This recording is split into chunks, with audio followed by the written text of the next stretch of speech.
ಹುಲಿ ಬೇಟೆಗೆ ಬಲಿಯಾದ ಜಿಂಕೆ ಮರಿ. ಜಿಂಕೆ ಮರಿಯನ್ನ ಹುಲಿಯೊಂದು ಬೇಟೆಯಾಡಿದ ದೃಶ್ಯ ಸಫಾರಿಗೆ ಹೋದವರ ಮೊಬೈಲ್ನಲ್ಲಿ ಸೆರೆಯಾಗಿದೆ. ಮೈಸೂರು ಜಿಲ್ಲೆ ಎಚ್ಡಿ ಕೋಟೆಯ ಕಬಿನಿ ಅರಣ್ಯ ಪ್ರದೇಶದಲ್ಲಿ ಜಿಂಕೆ ಗುಂಪೊಂದು ಕಾಣಿಸಿಕೊಂಡಿದ್ದು, ಕ್ಷಣಾರ್ಧದಲ್ಲಿ ಜಿಂಕೆ ಮರಿಯನ್ನ ಹುಲಿ ಭರ್ಜರಿ ಬೇಟೆಯಾಡಿ ಎಳೆದೊಯ್ದಿದೆ. ಸಫಾರಿ ವೇಳೆ ಪ್ರವಾಸಿಗರು ಅಪರೂಪದ ದೃಶ್ಯ ಕಂಡು ತಮ್ಮ ಮೊಬೈಲ್ನಲ್ಲಿ ಬೇಟೆಯಾಡುವ ದೃಶ್ಯವನ್ನ ಸೆರೆಹಿಡಿದಿದ್ದಾರೆ. ಸಾಮಾನ್ಯವಾಗಿ ಹುಲಿಗಳು ಬೇಟೆಯಾಡುವ ದೃಶ್ಯ ಸಿಗುವುದು ಅಪರೂಪದಲ್ಲಿ ಅಪರೂಪ ಎನ್ನಲಾಗಿದೆ. देखो एक डियर को पकड़ लिया हम टाइगर ने। देखो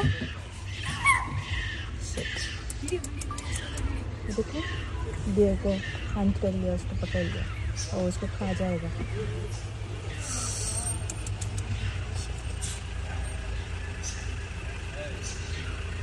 क्या क्या डियर को पकड़ लिया, उसको खा जाएगा टाइगर।